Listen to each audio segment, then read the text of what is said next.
संसद का शीतकालीन सत्र का दूसरा दिन अडानी और संभल पर संसद में हंगामा। लोकसभा की कार्रवाई पूरे दिन के लिए स्थगित। हिमाचल सीएम की अमित शाह से मुलाकात। आज आपदा से हुई तबाही की भरपाई के लिए मांगेंगे आर्थिक मदद। कांग्रेस हाईकमान से भी शाह मिलेंगे। दिल्ली विधानसभा चुनाव को लेकर आपकी तैयारी शुरू। आज शाम 5 बजे द्वारका में अरविंद केजरीवाल करेंगे पदयात्रा। जनसभा को भी करेंगे संबोधित। संभल हिंसा पर आरोपियों पर योगी सरकार सख्त। सार्वजनिक जगहों पर लगेंगे पत्थरबाजों के पोस्टर। संभल हिंसा में 4 लोगों की हुई थी मौत और कई पुलिस वाले घायल हुए थे। सैफई मेडिकल कॉलेज के 5 डॉक्टरों की मौत। 100 की स्पीड में कार डिवाइडर से टकराई, फिर ट्रक मृतक। तमिलनाडु से 2 दिन में टकरा सकता है फेंगल तूफान। 75 kmph की रफ्तार से की हवा। 6 जिलों में स्कूल बंद। आप देख रहे हैं के न्यूज, खबरों का सारथी। नमस्कार, मैं हूं वंदना पांडे और आप देख रहे हैं के न्यूज इंडिया। बुलेटिन की शुरुआत करेंगे बड़ी खबर से और महाराष्ट्र से ये खबर है। महाराष्ट्र के सीएम शिंदे की अहम प्रेस कॉन्फ्रेंस है और कुछ ही देर बाद ये प्रेस शुरू होने वाली है। तो शिंदे की ये प्रेस कॉन्फ्रेंस कुछ ही देर बाद शुरू होगी। इसी के साथ ही ठाणे में सीएम एकनाथ शिंदे की ये प्रेस कॉन्फ्रेंस है, बेहद महत्वपूर्ण है। सरकार गठन से पहले की ये जो प्रेस वार्ता है वो देखी जाएगी, वो सुनी जाएगी। तो खबर आपको बता रहे हैं महाराष्ट्र से। अब से कुछ ही देर बाद एकनाथ शिंदे प्रेस वार्ता करते नजर आएंगे। वहीं दूसरी खबर यह भी है कि देवेंद्र फडणवीस को दिल्ली बुलाया गया है और इसी को लेकर के हो सकता है कि एकनाथ शिंदे प्रेस वार्ता के दौरान जिक्र करें। तो सरकार गठन से पहले शिंदे की ये प्रेस कॉन्फ्रेंस है, प्रेस वार्ता है। और महाराष्ट्र में सीएम के चयन को लेकर के भी प्रेस वार्ता हो सकती है। कुछ ही देर बाद ये प्रेस वार्ता शुरू होगी। तो सरकार के गठन से पहले की ये प्रेस कॉन्फ्रेंस है। एकनाथ शिंदे करेंगे प्रेस कॉन्फ्रेंस। तमाम बिंदुओं को लेकर के खास तौर पर सरकार के गठन को लेकर के प्रेस वार्ता हो सकती है। और दिल्ली से खबर है जहां पर 1 दिसंबर को लखनऊ में बीजेपी की बड़ी बैठक होने जा रही है। यूपी संगठन चुनाव को लेकर के बीजेपी की ये बैठक होगी और संगठन चुनाव की यूपी के केंद्रीय पर्यवेक्षक भी बैठक करेंगे। तमाम मुद्दों को लेकर के चर्चा भी करेंगे। बीजेपी महामंत्री विनोद तावड़े ये बैठक करने जा रहे हैं। लखनऊ में बैठक होगी। प्रदेश अध्यक्ष, संगठन महामंत्री समेत तमाम जो दिग्गज हैं वो शामिल होंगे। बैठक में संगठन चुनाव को लेकर के भी दिशा निर्देश देते नजर आएंगे। 30 दिसंबर तक बताया जा रहा है कि मंडल जिला अध्यक्षों का भी चुनाव होगा, जिसको लेकर के बैठक की जा रही है।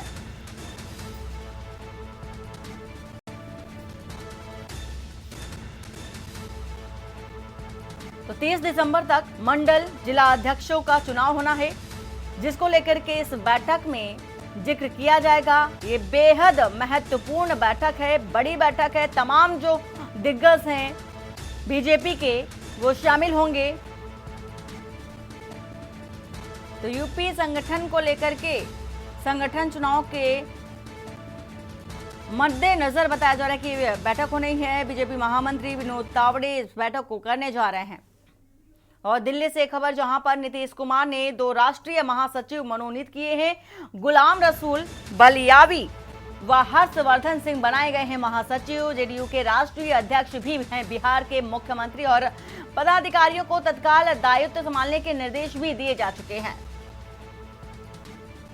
दिल्ली से ये खबर आपको बता रहे हैं इस वक्त। तो पदाधिकारियों को तत्काल निर्देश भी दिए गए हैं।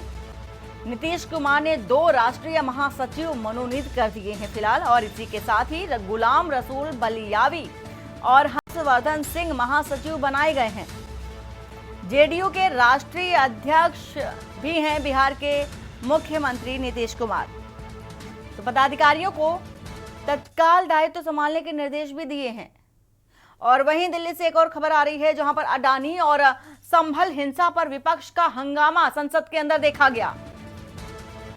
लोकसभा में विपक्ष के सांसदों ने जमकर हंगामा किया है, जोरदार का हंगामा किया। लोकसभा में चर्चा कराने की मांग पर विपक्ष अड़ा रहा। चर्चा की मांग को लेकर के सांसदों ने जमकर नारेबाजी कर दी। तो संसद के अंदर जोरदार का जो हंगामा है वो देखा गया। अडानी मुद्दे को लेकर के, संबल हिंसा के मुद्दे को लेकर के विपक्ष अड़ा रहा और साथ ही साथ देखा यह भी गया कि विपक्ष की ओर से इस पर चर्चा करने की मांग की जाती रही। तो लोकसभा में चर्चा कराने की मांग पर विपक्ष अड़ा रहा। साथ ही चर्चा की मांग को लेकर के सांसदों ने जमकर नारेबाजी भी की।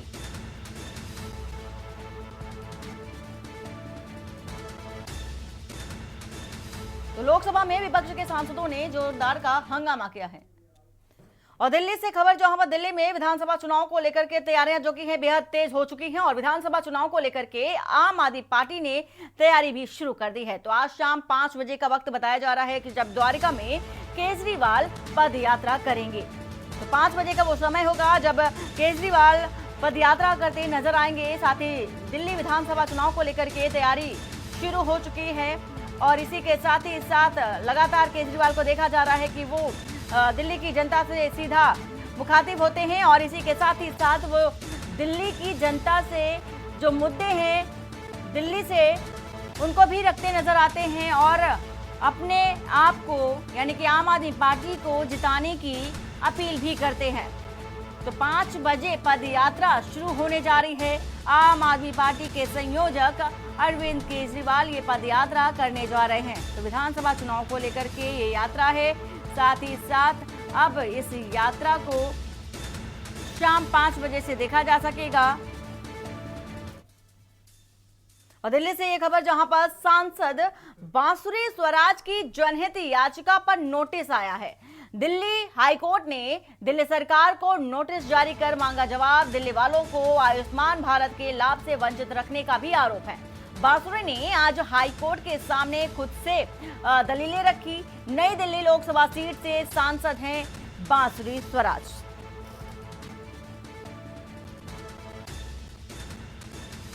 तो बांसुरी ने आज हाईकोर्ट के सामने खुद दलीलें जो की हैं वो रखी। हाईकोर्ट ने दिल्ली सरकार को नोटिस जारी करके इस पर जवाब भी मांगा है।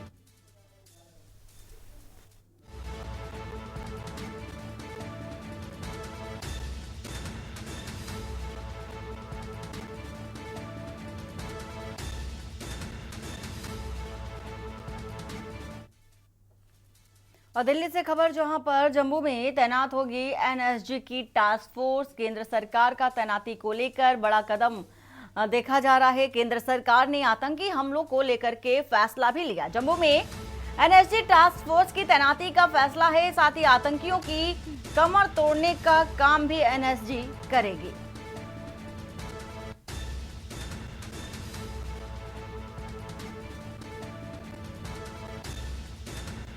तो जम्मू में एनएसजी टास्क फोर्स की तैनाती का फैसला लिया गया है। साथ ही साथ आतंकवादियों पर देखा जा रहा है शिकंजा कसने के लिए एनएसजी की तैनाती की जा रही है। केंद्र सरकार ने आतंकी हमलों को लेकर के फैसला लिया है।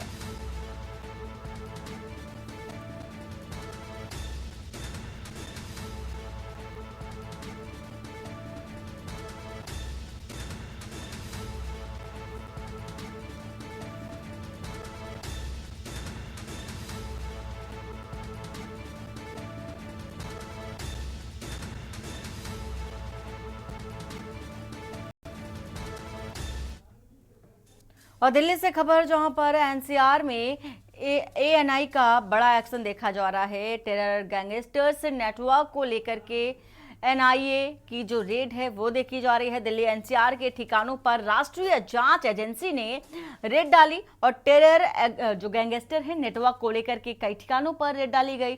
दिल्ली, गुरुग्राम, फरीदाबाद, सोनीपत में ये रेड डाली गई। करनाल समेत दर्जन भर से ज्यादा के जो ठिकाने हैं वहां पर छापामारों की कार्रवाई की गई है। इसी के साथ ही साथ जेल में बंद गैंगस्टर्स के गुर्गों को देखा जा रहा, करीबियों पर भी ये कार्रवाई की गई है। साथ ही आपको एक खबर बता रहे हैं जहां पर ये छापामार कार्रवाई की गई है, वहीं मोगा से भी खबर है। मोगा के धर्मकोट के गांव इंद्रगढ़ के रहने वाले 24 साल के नौजवान मनप्रीत के दोस्तों ने उसको नशीली चीज पिला दी और इसी के साथ ही जिससे कि वह बेसुध हो गया। पहले तो उसको खेत में छोड़कर मनप्रीत के घर पास एक दुकानदार को बताए गए और बाद में बेसुध हालत में घर छोड़ गए। वहीं जब सुबह मनप्रीत नहीं उठा तो परिवार वाले उसको मोगा के सरकारी अस्पताल में ले गए, जहां डॉक्टर ने उसको मृत करार दे दिया। पुलिस ने मामला दर्ज कर मनप्रीत के 3 दोस्तों को गिरफ्तार कर लिया और आगे की कार्रवाई में जुट गई।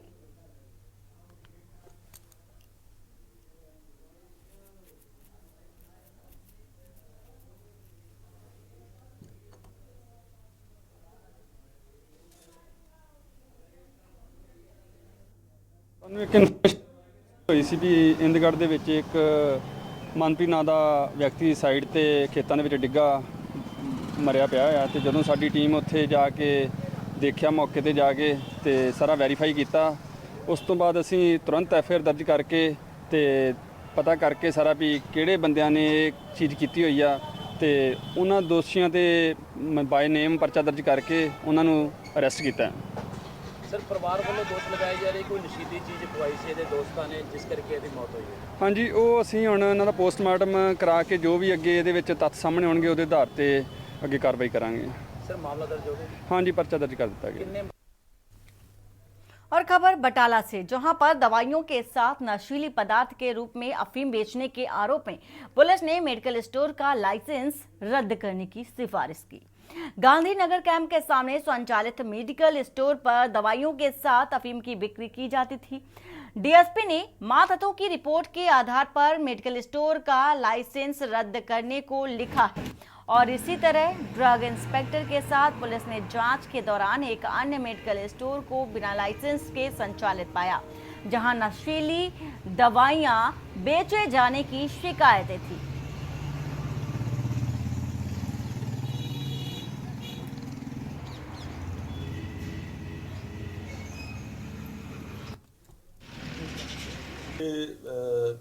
ਖੈਰਾ ਮੈਡੀਕਲ ਸਟੋਰ ਹੈਗਾ ਬਟਾਲਾ ਬੱਸ ਸਟੈਂਡ ਦੇ ਬਿਲਕੁਲ ਆਪੋਜ਼ਿਟ, ਜਿਹਦੇ ਦੁਕਾਨ ਤੇ ਰੇਡ ਕੀਤੀ ਗਈ ਸੀਗੀ ਆਪਣੇ ਡਰੱਗ ਇੰਸਪੈਕਟਰ ਸਾਹਿਬ ਨੂੰ ਨਾਲ ਲੈ ਕੇ, ਤੇ ਉੱਥੇ ਪ੍ਰੀ ਗਾਬਲ ਬਲਿਨ ਜਿਹੜੇ ਕੈਪਸੂਲਸ ਹੈਗੇ ਆ ਉਹ ਉਹਦੇ ਸੇਲ ਆਊਟ ਕਰਦਾ ਸੀਗਾ, ਜਿਹਦੇ ਤੇ ਫਿਰ ਡਰੱਗ ਇੰਸਪੈਕਟਰ ਦੀ ਰਿਪੋਰਟ ਤੇ ਉਹਦਾ ਲਾਇਸੈਂਸ ਕੈਂਸਲ ਹੋ ਗਿਆ। ਅੱਜ ਅਸੀਂ ਉਹਦੇ ਲਾਇਸੈਂਸ ਉੱਥੇ ਉਹਨਾਂ ਦੇ ਚਿਪਕਾਤਾ ਤੇ ਹੁਣ ਉਹਦੇ ਤਹਿਤ ਇਹ ਜਿਹੜਾ ਖੈਰਾ ਮੈਡੀਕਲ ਸਟੋਰ ਹੈ ਇਹ ਕੋਈ ਵੀ ਦਵਾਈ ਨਹੀਂ ਉੱਥੇ ਵੇਚ ਸਕਦਾ, ਕਿਸੇ ਕਿਸਮ ਦੀ ਆਪਣੇ ਬੋਰਡ ਨਹੀਂ ਲਗਾ ਸਕਦਾ, ਜਿਹਨੂੰ ਹਦਾਇਤ ਕਰ ਦਿੱਤੀ ਹੈ ਕਿ ਇਹਨੂੰ ਉੱਥੋਂ ਖਤਮ ਕਰ ਦੇਵੇ, ਸਾਰਾ ਆਪਣੇ ਬੋਰਡ ਬਾੜ ਉਤਾਰ ਦੇਵੇ। ਹਾਂਜੀ, ਨਹੀਂ ਫਿਰ ਉਹਦੇ ਲਈ ਵੀ ਕਾਨੂੰਨ ਹੈਗਾ ਜੀ, ਫਿਰ ਡਰੱਗ ਇੰਸਪੈਕਟਰ ਨੂੰ ਨਾਲ ਲਿਜਾ ਕੇ ਤੇ ਸਾਰੀ ਉਹਦੇ ਤੇ ਫਿਰ ਕਾਰਵਾਈ ਦੁਬਾਰਾ ਹੋਈ। ਰਤਨ ਮੈਡੀਕਲ ਸਟੋਰ ਹੈਗਾ ਜੀ, ਇਹ ਕੈਂਪ ਦੇ ਬਿਲਕੁਲ ਆਪੋਜ਼ਿਟ ਹੈਗਾ। ਉੱਥੇ ਅੱਜ ਤੋਂ ਕੁਝ ਦਿਨ ਪਹਿਲਾਂ ਉੱਥੇ ਰੇਡ ਕੀਤੀ ਗਈ ਸੀਗੀ ਡਰੱਗ ਇੰਸਪੈਕਟਰ ਨੂੰ ਨਾਲ ਲੈ ਕੇ, ਪਰ ਉੱਥੇ ਹੀ ਉਹ ਬੰਦਾ ਅਸ਼ਵਨੀ ਕੁਮਾਰ ਸੀਗਾ ਉਹਦਾ ਓਨਰ, ਤੇ ਉਹਦੀ ਵਾਈਫ ਦੇ ਨਾਂ ਤੇ ਡਰੱਗ ਲਾਇਸੈਂਸ ਹੈਗਾ। ਉਹਨੇ ਉੱਥੇ ਅਫੀਮ ਵੀ ਵੇਚ ਰਿਹਾ ਸੀ, 10,000 ਰੁਪਏ ਦੀ ਕਿਸੇ ਨੂੰ ਉਹਨੇ ਅਫੀਮ ਵੇਚੀ ਸੀ, ਜੋ ਦੋਨੇ ਜਣੇ ਅਸੀਂ ਫੜ ਕੇ ਤੇ ਉਹਦਾ ਕੇਸ ਰਜਿਸਟਰ ਕੀਤਾ ਸੀ। ਇਸ ਟਾਈਮ ਜਿਹੜਾ ਅਸ਼ਵਨੀ ਕੁਮਾਰ ਉਹ ਜੇਲ੍ਹ ਦੇ ਵਿੱਚ ਹੈਗਾ ਸੀਗਾ, ਤੇ ਉਹਦਾ ਵੀ ਲਿਖ ਕੇ ਭੇਜਿਆ ਸੀ ਜੋ ਜ਼ੋਨਲ ਲਾਇਸੈਂਸਿੰਗ ਅਥਾਰਟੀ ਜਿਹੜੀ ਹੈਗੀ ਆ ਉਹਨਾਂ ਵੱਲੋਂ ਉਹਨਾਂ ਦਾ ਵੀ ਲਾਇਸੈਂਸ ਅੱਜ कैंसिल कर दिया गया है। और हरियाणा सरकार द्वारा 80 करोड़ का हेलीकॉप्टर खरीदे जाने को लेकर के विपक्ष द्वारा सवाल उठाए जा रहे हैं और इसी को लेकर सिरसा में इनेलो विधायक अर्जुन चौटाला ने प्रदेश सरकार पर हमलावर होते हुए कहा है कि जो पैसा आम जनता का है और जो पैसा किसानों को उसके मुआवजे के लिए मिलना चाहिए और जो पैसा बच्चों की शिक्षा पर लगना चाहिए, सरकार उसी पैसे से हेलीकॉप्टर खरीद रही है।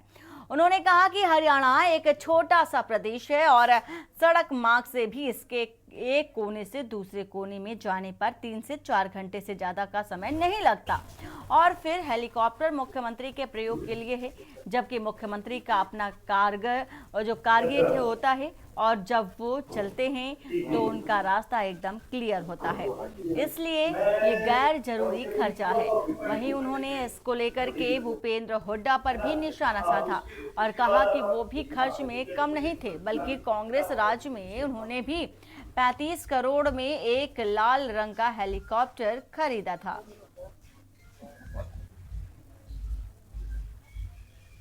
वाली एक बात है जी कि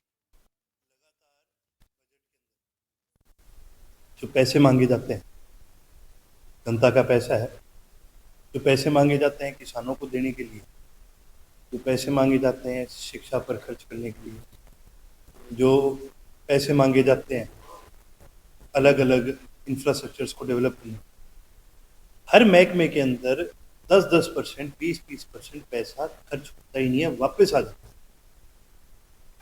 तो एक तो हम पहले बजट गलत बना रहे हैं, हमें पहले पैसे उधार पे ज़्यादा चकना पड़ते, ब्याज ज़्यादा हमें देना पड़ता है। उसके अलावा आप ऐसा खर्च नहीं करते जो किसानों के मुआवजे के लिए जाना चाहिए, जो आम बच्चों की शिक्षा के लिए जाना चाहिए, टीचर्स की भर्ती, गेस्ट टीचरों को पक्का करने के लिए जाना चाहिए, जिन चीज़ों के लिए पैसा खर्च होना चाहिए वो आप कर ही नहीं रहे। और इसी बीच दिल्ली से आ रही है खबर। दिल्ली से आपको एक खबर बता देते हैं। एनसीआर में एएनआई का बड़ा एक्शन। दिल्ली से आपको एक खबर बता रहे हैं। टेरर गैंगस्टर्स नेटवर्क को लेकर के एएनआई की देखा जा रहा है कि जो रेड डाली गई है। दिल्ली एनसीआर से आपको एक खबर बता रहे हैं। टेरर गैंगस्टर नेटवर्क को लेकर के कई ठिकानों पर छापेमारी की गई है। तो एनआईए की ओर से छापेमारी की गई है। दिल्ली, गुरुग्राम, फरीदाबाद, सोनीपत में भी ये रेड डाले गए। साथ ही करनाल समेत दर्जन भर से ज्यादा के जो ठिकाने हैं वहां पर भी ये रेड डाली गई है। छापा मार कार्रवाई जो की है वो देखी गई। जेल में बंद गैंगस्टर्स के गुर्गों, करीबियों पर भी ये कार्रवाई की गई है। तो ये बड़ी कार्रवाई जो की है वो देखी जा रही है एनआईए की ओर से। और वक्त हो चला एक छोटे से ब्रेक का। ब्रेक के बाद जल्द हाजिर होते हैं। आप देख रहे हैं के न्यूज, खबरों का सारथी। Anti narcotics task force highly professional बंदे हायर कीते ने, चाहे वो लॉ अफसर होण, चाहे वो फोरेंसिक दे होण, चाहे होर जांच दे अधिकारी होण, ते अपनी होणगे इन्हां दे। भगवंत सिंह मान जी की जो एंटी नारकोटिक्स टास्क फोर्स है, इसमें conviction rate is as high as 81%। WhatsApp chatbot anti drug helpline जिसका नाम है सेफ पंजाब, भगवंत सिंह मान जी ने इसीलिए लॉन्च करी थी कि लोगों को हमसे भी ज़्यादा इन्फॉर्मेशन होती है कि कौन नशा बेच रहा है, कहाँ बेच रहा है। 457 पे एक्शन भी लिया जा चुका है, जैसे कि रेड करना उनके घर पे या फिर FIR करना। ਜਿਹੜਾ ਨਸ਼ਾ ਹੈ ਇੱਕ ਬਹੁਤ ਵੱਡੀ ਲਾਨਤ ਹੈ, ਪਰਿਵਾਰ ਖਤਮ ਹੋ ਰਹੇ ਇਹਦੇ ਨਾਲ। ਇਸ ਕਰਕੇ ਉਹਨਾਂ ਦੀ ਬੜੀ ਅੱਛੀ ਸੋਚ ਹੈ ਜਿਹੜੀ ਉਹਨਾਂ ਨੇ ਜ਼ੀਰੋ ਟੋਲਰੈਂਸ ਰੱਖੀ ਹੈ ਵੀ ਨਸ਼ੇ ਨੂੰ ਖਤਮ ਕੀਤਾ ਜਾਏਗਾ। ਲਾਅ ਐਂਡ ਆਰਡਰ ਦੇ ਵਿੱਚ ਅਸੀਂ ਕੋਈ ਢਿੱਲ ਨਹੀਂ ਦਿੰਦੇ ਤੇ ਨਾ ਹੀ ਕਿਸੇ ਨੂੰ ਬਖਸ਼ਿਆ ਜਾਂਦਾ। 3.5 ਕਰੋੜ ਲੋਕਾਂ ਦਾ ਇੱਕ ਗੁਲਦਸਤਾ ਹੈ ਪੰਜਾਬ ਸਾਡਾ, ਸੋ ਸਾਰਿਆਂ ਦੀ ਜਾਨ ਮਾਲ ਦੀ ਰਾਖੀ ਕਰਨਾ ਗਵਰਨਮੈਂਟ ਦਾ ਫਰਜ਼ ਬਣਦਾ ਹੈ। मुख्यमंत्री भगवंत सिंह मान के नेतृत्व वाली पंजाब सरकार में है नशे के खिलाफ जीरो टॉलरेंस। पंजाब सरकार का एक और कठोर कदम safe Punjab, anti drug helpline and WhatsApp chatbot. शिकायत दर्ज करवाने के लिए मैसेज करें 9779100200 पर। नशे के खिलाफ हमारा साथ दें। आप देख रहे हैं के न्यूज, खबरों का सारथी। ब्रेक के बाद आपका स्वागत है और खबर बता रहे हैं। प्रदेश सरकार बेशक जनता जनार्दन की सुविधा के लिए अनेक कदम उठा रही है, लेकिन प्रशासन है कि जनता को परेशान करने पर तुला हुआ है। जिला प्रशासन की ओर से जारी किया गया फरमान इन दिनों ई दिशा केंद्र में आने वाले लोगों के गले की फांस बन चुका है। प्रशासन ने ई रिक्शा केंद्र में इंडियन करेंसी पर बैन लगा दिया। मतलब यह है कि केंद्र में भारतीय मुद्रा बिल्कुल भी स्वीकार नहीं, नकदी की जगह ऑनलाइन पेमेंट ली जा रही है। ऐसे में जिन लोगों के पास स्मार्टफोन नहीं है उनके समक्ष बड़ी दुविधा खड़ी हो गई है। उन्हें या तो इधर उधर से पैसे मांगने पड़ रहे हैं या बिना काम करवाए वापस लौटना पड़ रहा है। ऐसे में वो मजबूर हैं। लोग प्रशासन के इस फरमान को तुगलकी बताते हुए कड़ी नाराजगी भी जता रहे हैं। दरअसल लघु सचिवालय में स्थित ई दिशा केंद्र में काम के सिलसिले में प्रतिदिन सैकड़ों की संख्या में जिला भर से लोगों का आना जाना लगा रहता है।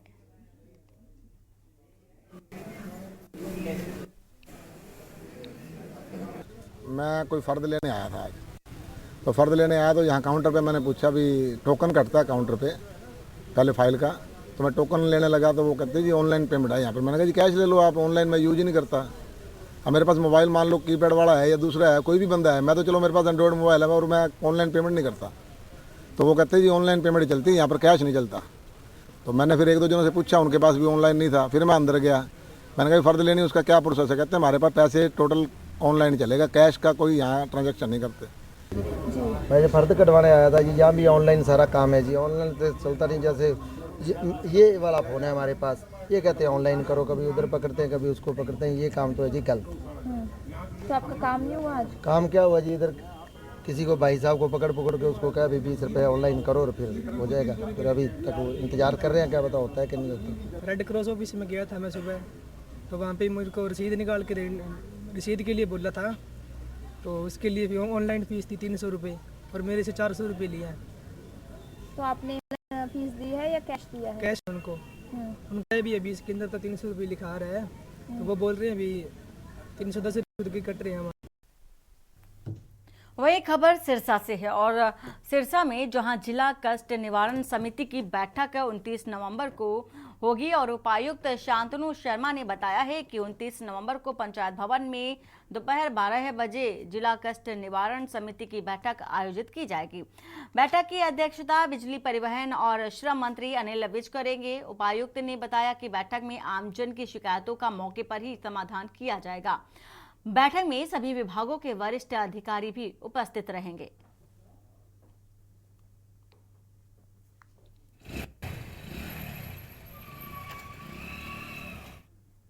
और सिरसा से खबर है जहां पर जन स्वास्थ्य और लोक निर्माण विभाग मंत्री रणवीर गंगवा ने सिरसा रेस्ट हाउस में लोक निर्माण विभाग के विकास कार्यों को लेकर के अधिकारियों की बैठक ली और इस अवसर पर उन्होंने कहा कि विकास कार्यों की गुणवत्ता से कोई समझौता नहीं होगा। सड़कों के निर्माण में गुणवत्ता का विशेष ध्यान रखा जाए ताकि लोगों को इनका दीर्घकालीन लाभ मिल सके।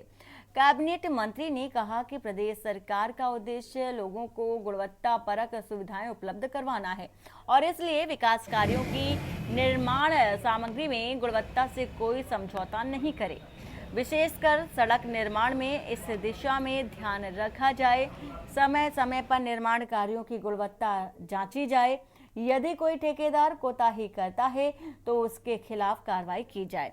यदि कोई अधिकारी भी विकास कार्यों में कोताही बरतता है तो उसके विरुद्ध भी कार्रवाई अमल में लाई जाएगी। उन्होंने कहा कि जिन सड़कों में रिपेयर की आवश्यकता है उनका कार्य प्राथमिकता के साथ पूरा करें।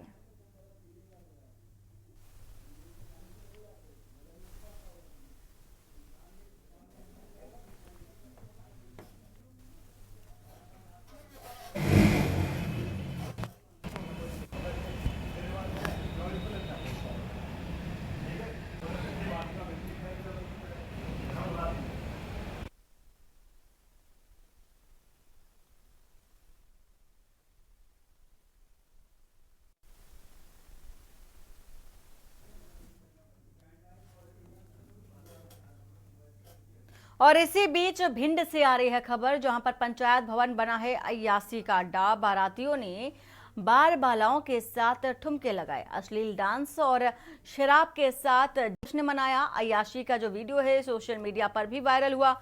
गांव की शादी में पंचायत भवन में रुके थे बाराती। लाहौर के कुरथर गांव का मामला है ये।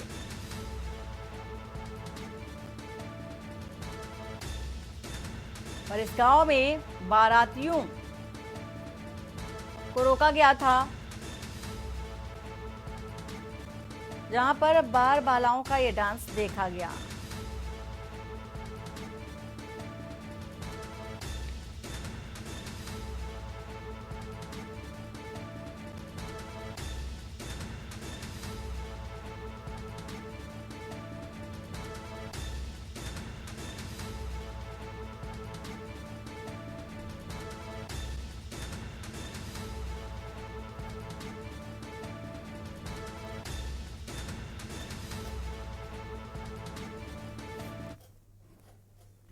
भिंड से खबर, जहां पर डीएपी संकट से जूझ रहे किसान दुकानों के बाहर ही रात बिता रहे हैं किसान और कंबल ओढ़कर ठंड से कांपते रहते हैं। किसान मजबूर हैं, डीएपी नहीं मिल पा रही है तो खाद्य को लेकर के लंबी लंबी लाइनें जो की है वो देखी जा रही हैं और आलम ये हो चुका है कि अब रात तक बितानी पड़ रही है किसानों को। तो नंबर आने पर मिल पाती है मात्र 2 बोरी डीएपी और डीएपी संकट पर मुंह नहीं खोल रहे हैं अधिकारी। उर्वरक ना मिलने से उपज का संकट भी बढ़ रहा है। निजी दुकानदारों को लाभान्वित किए जाने का भी आरोप है। निजी दुकानदार 1700 रुपए में देते हैं डीएपी की बोरी और इसी के साथ ही आप देख सकते हैं इन तस्वीरों के माध्यम से, जहां पर अपनी बारी का इंतजार करने के लिए रात तक गुजारने को मजबूर हैं किसान और फिर भी उनका नंबर नहीं आ रहा है। डीएपी के लिए किसानों की जो मजबूरी है वो देखी जा रही है। डीएपी ना मिलने से जो उपज है वो नहीं हो पा रही है। और जबलपुर के हनुमान ताल थाना अंतर्गत टेढ़ी नीम राधा कृष्ण वार्ड मोरिया में तलवार और धारदार हथियार से नक्सलियों ने हमला कर दिया। हमले का कारण अभी अज्ञात बताया जा रहा है। हमला करने वाले मनीष गौरव सिद्धू जो कि पहले भी घटनाओं को अंजाम दे चुके हैं, जिनके खिलाफ थाने में पहले भी जिला बदर जैसी कार्रवाई भी हो चुकी है। हमलावर 5 से 6 लोग अज्ञात भी बताए जा रहे हैं। जिला चिकित्सालय विक्टोरिया में पहुंचने के उपरांत ही रोशन अली की मृत्यु हो गई और उनकी धर्म पत्नी रानी घायल अवस्था में है, जो कि पुलिस की छानबीन में और कौन कौन से तथ्य सामने खुलकर आएंगे ये तो देखने वाली बात होगी।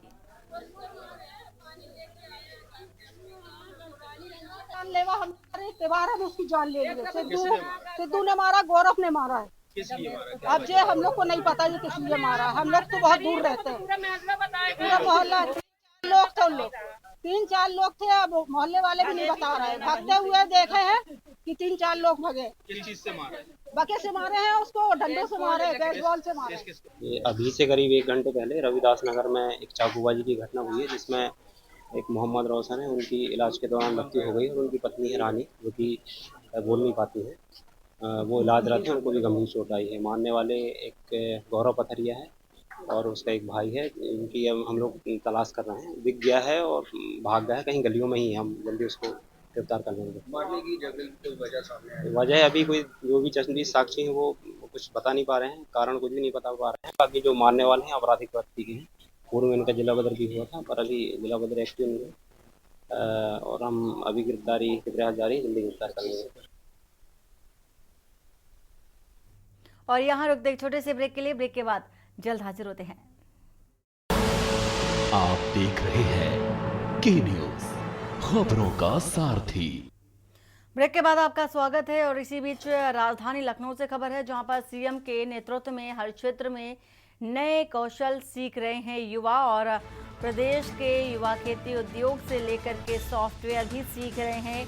उद्योग से लेकर के सॉफ्टवेयर तक की जो नए कौशल हैं युवा सीख रहे हैं। कपिल देव अग्रवाल ने भारत इजराइल ड्राइव 3.0 में हुए शामिल और इसी के साथ ही इजराइल में कुशल भारतीय युवाओं की मांग भी बढ़ रही है। भारत इजराइल ड्राइव 3.0 में 5 1000 लोगों को भेजेगा इजराइल और कौशल विकास मंत्री पीएम विश्वकर्मा योजना का शुभारंभ भी किया है।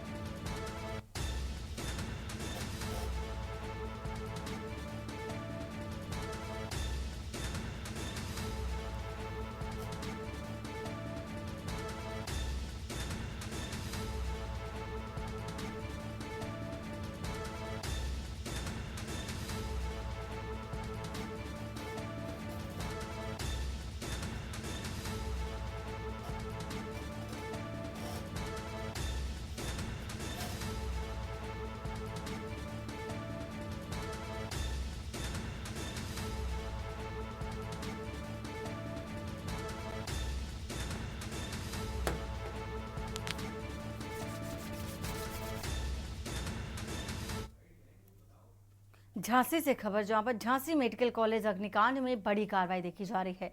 प्रधानाचार्य समेत 3 लोग निलंबित हुए हैं। कॉलेज के प्रधानाचार्य डॉक्टर नरेंद्र सिंह सेंगर निलंबित किए गए।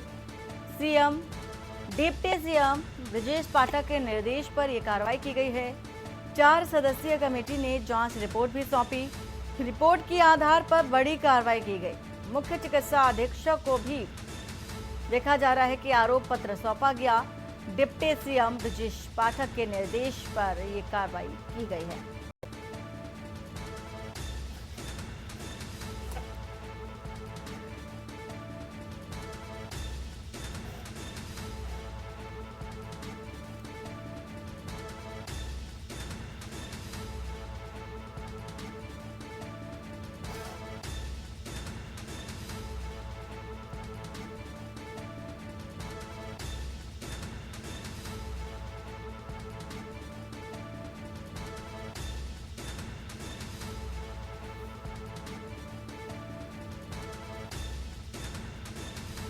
तो डिप्टी सीएम ब्रजेश पाठक ने कार्रवाई करने के निर्देश दिए थे, जिसको लेकर के ये बड़ी कार्रवाई। 4 सदस्यीय कमेटी ने जांच रिपोर्ट सौंपी और रिपोर्ट के आधार पर ये बड़ी कार्रवाई की गई है।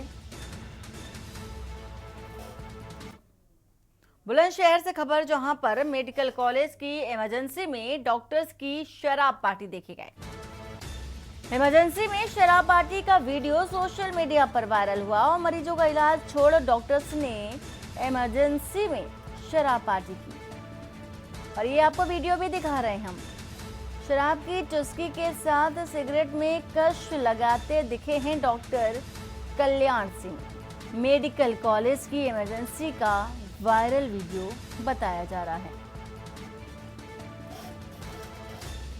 एक और मरीजों का इलाज कर रहे हैं, दूसरी ओर इलाज के दौरान ही शराब पार्टी देखी जा रही है।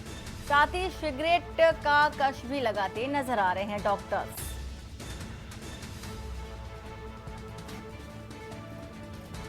कल्याण सिंह मेडिकल कॉलेज की ये तस्वीरें आपको दिखा रहे हैं।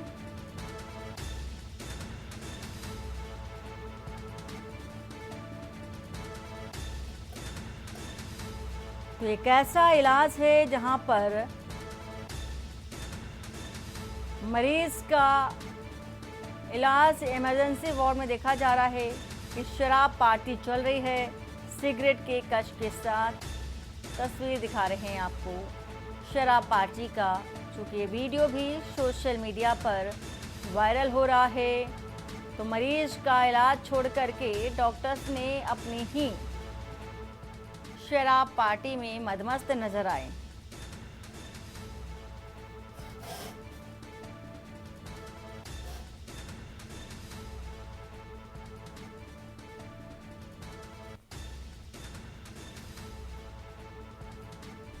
ये तस्वीर है इमरजेंसी वार्ड की।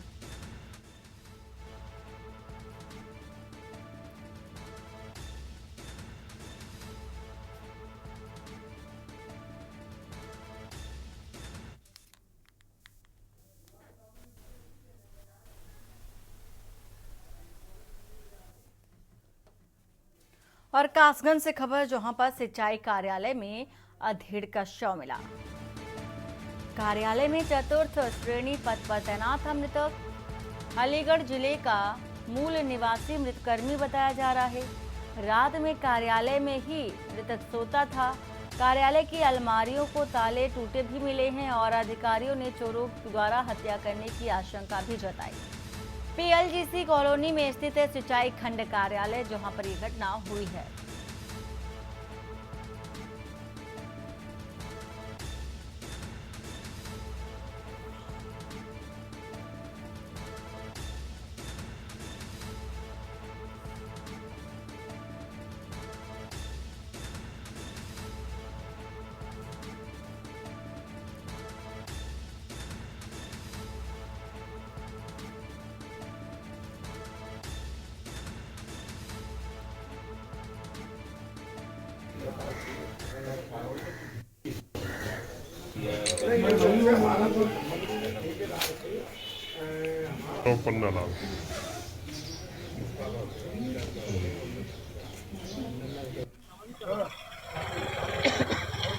परवेज अहमद।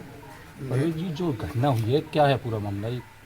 ये मामला है, ये जयपाल सिंह रनर पद पर थे और हमारे ये 2011 से इस डिवीज़न में थे और ये करीब 1.5 वर्ष पहले इनका स्थानांतरण यहाँ जिलेदारी कार्यालय पर कर दिया गया था और ये यहाँ पर ही अपने नाइट में रुकते भी थे।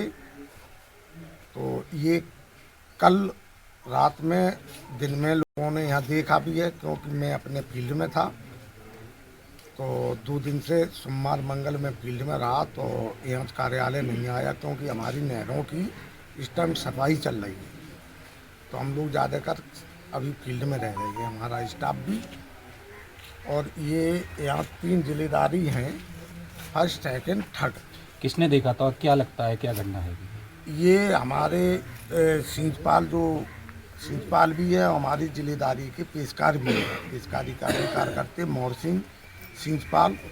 और थर्ड में हमारे देवेंद्र सिंह सिंचपाल, देवेंद्र कुमार सिंचपाल, वो हमारे पेशकार भी हैं, सिंचपाल भी हैं।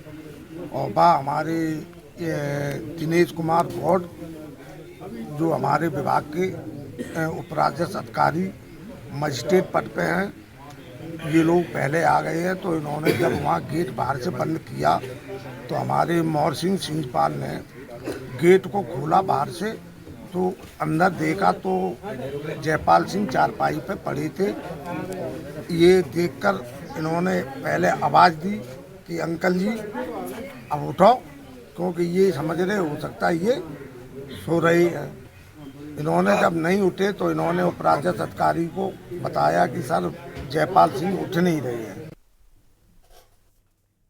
और वक्त हो चला एक छोटे से ब्रेक का। ब्रेक के बाद जल्द हाजिर होते हैं। आप देख रहे हैं के न्यूज़, खबरों का सारथी।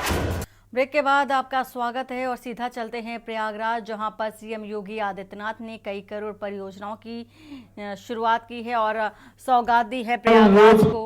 तस्वीर आपको दिखा रहे हैं प्रयागराज से। यहाँ पर शपथ लेते भी नजर आ रहे हैं। दूसरों को भी इसे इस्तेमाल न करने के लिए जागरूक करूंगा। मैं संकल्प लेता हूं कि दोना, पत्तल, कुल्हड़, जूट बैग और कपड़े के थैले का सदैव इस्तेमाल करूंगा और दूसरों को भी ऐसा करने के लिए प्रेरित करूंगा। मैं संकल्प लेता हूं कि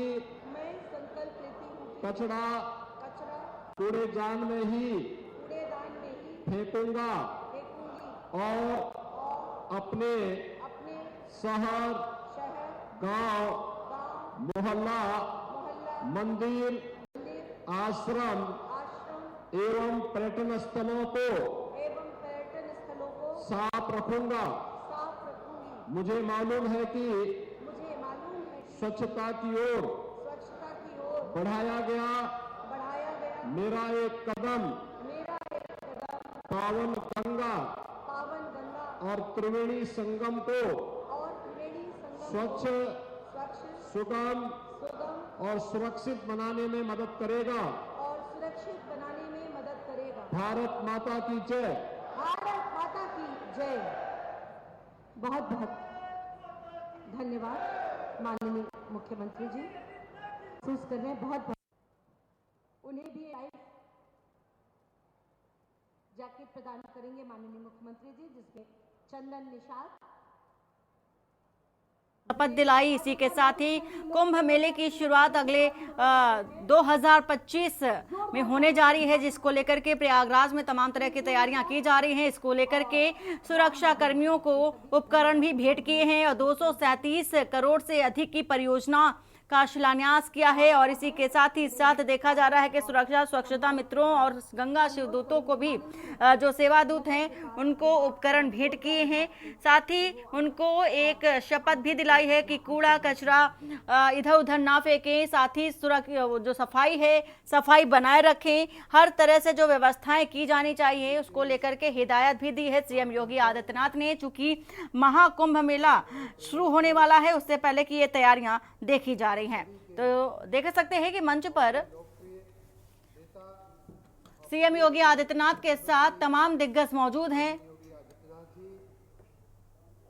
आपके प्रयागराज से ही निकले हुए और हमारे मार्गदर्शक माननीय उप मुख्यमंत्री केशव प्रसाद मौर्य जी, हमारे वरिष्ठ मंत्री माननीय स्वतंत्र देव सिंह जी, हमारे मित्र और प्रयाग की धरती के लोकप्रिय नेता माननीय औद्योगिक विकास मंत्री माननीय नंदी जी, इस नगर के लोकप्रिय महापौर हमारे सांसद जी, माननीय जिलाध्यक्ष जिला पंचायत के अध्यक्ष जी और मंच पर बैठे हुए इस जिले के नगर के सभी माननीय विधायकगण, एमएलसी और मंच पर और सामने बैठे हुए तमाम सज्जनों और सन्नारियों, भाइयों और बहनों, आप सबके समक्ष विशेष रूप से हम सभी माननीय मुख्यमंत्री जी का मार्गदर्शन और आशीर्वाद लेने के लिए यहाँ इकट्ठे हुए हैं। इसलिए मुझे बहुत कुछ विशेष कहना नहीं है। मैं इतना जरूर लेकिन कहूँगा, माननीय मुख्यमंत्री जी को भी जानकारी देना चाहूँगा कि मैं इसी तीर्थराज प्रयाग की महिमा की उत्पत्ति हूँ, को कई सकई प्रयाग प्रभाव जो कहा जाता है, तो मैंने स्वयं अपने जीवन में तीर्थराज प्रयाग के प्रभाव को देखा है। उन्हीं के आशीर्वाद से मैं हूँ आप सबके समक्ष खड़ा होने की मेरे में सामर्थ्य जो आई है, वो तीर्थराज प्रयाग और त्रिवेणी माँ गंगा, माँ जमुना सरस्वती की, माँ त्रिवेणी की महिमा, लेटे हनुमान जी, सिविल लाइन के हनुमान जी, इन सब के आशीर्वाद से ही मैं यहाँ तक पहुँचा हूँ। मेरा जीवन सार्थक हुआ है। इसलिए मैं इस मंच से प्रदेश के ही नहीं, पूरे देश के, पूरे विश्व की जनता को मैं आप सब की तरफ से प्रयाग महाकुंभ 2025 का आमंत्रण देता हूं कि ये दिव्य भूमि है, पुण्य भूमि है। यहाँ आकर के आप अपने भी जिस प्रकार हमारा जीवन सार्थक हुआ है, सफल हुआ है, वैसे ही लाखों करोड़ों लोगों का जीवन सफल और सार्थक हो, ऐसी मेरी शुभकामनाओं के साथ मैं उन सबको आमंत्रित करना चाहूँगा। आप सबके आशीर्वाद से मेरा ये अभी कोई यहाँ चलते चलते हमारे साथ के वीआईपी पूछ रहे थे कि आपका शायद ये पहला कुंभ होगा। हाँ, बात सही है। नोडल विभाग के मंत्री के रूप में, नगर विकास विभाग के मंत्री के रूप में, तीर्थराज प्रयाग के एक सेवक के रूप में ये मेरा पहला कुंभ है। लेकिन मेरी महाकुंभ के शुरुआत से ही, मतलब सन 89 से मैं अर्ध कुंभ और महाकुंभ का साक्षी रहा हूँ। ये मेरा शायद 5वां या 6वां कुंभ होगा। 89 में हमने विद्यार्थी के रूप में इस कुंभ का दर्शन किया था, उसके बाद थोड़ा ब्रेक हो गया, लेकिन उसके बाद 13 में और माननीय योगी जी के नेतृत्व में जो 19 में जो कुंभ हुआ था, उसका मैं साक्षी रहा हूँ। आप सभी को ज्ञात होगा, याद होगा कि 2019 का जो महाकुंभ, जो अर्ध कुंभ था, वो माननीय मुख्यमंत्री योगी जी के नेतृत्व में देश ने ही नहीं, पूरी दुनिया ने उसकी सराहना किया था। इतना बढ़िया, क्योंकि उसके पहले के कुंभों को जैसा मैंने कहा, मैंने देखा है। 2013 की स्मृतियां एकदम ताजा हैं, लेकिन 13 से 19 में एकदम आमूल।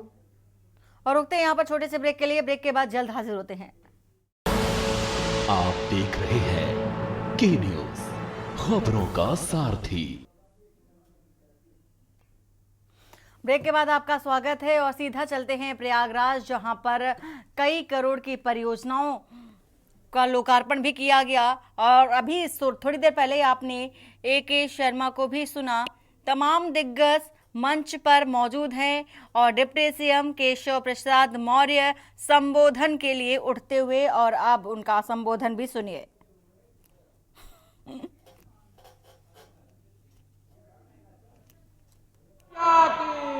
सरस्वती मैया की, तीर्थराज प्रयाग की, बड़े हनुमान जी की, गणिराजा भगवान जी की, सबकी जयकार करते हुए, समय काफी हो गया है, आगे कार्यक्रम भी है। हमारे प्रयाग, तीर्थराज प्रयाग को तीर्थों का राजा कहा जाता है और इस तीर्थों के राजा को तीर्थों का राजा बनाने का काम भारत के प्रधानमंत्री माननीय श्री नरेंद्र मोदी जी और उत्तर प्रदेश के मुख्यमंत्री आदरणीय योगी जी के नेतृत्व में डबल इंजन की सरकार जो सोचा नहीं था वो देख रहे हैं अपनी आंखों से। इसके लिए मैं बहुत बहुत बधाई देता हूं, शुभकामनाएं देता हूं। मंच पर हमारे मंत्री। और सीधा चलते हैं महाराष्ट्र, जहां पर एकनाथ शिंदे प्रेस वार्ता करने जा रहे हैं।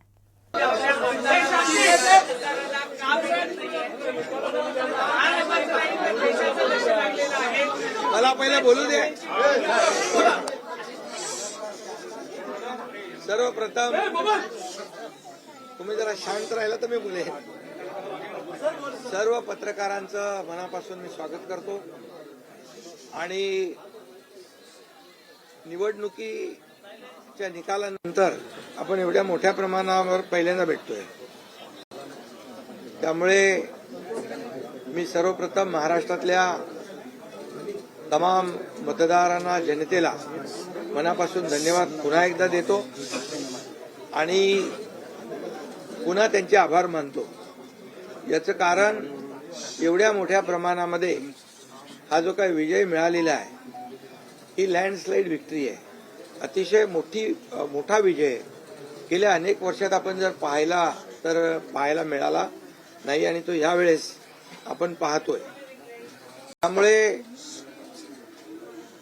जे काही 2.5 वर्षामध्ये महायुतीने केलेलं जे काम आहे आणि महायुतीवर लोकांनी जो दाखवलेला विश्वास जो आहे, म्हणजे एकीकडे विकास कामं जी महाविकास आघाडीने थांबवलेली, ती महाविकास आघाडीने थांबवलेली कामं आम्ही पुढे नेली।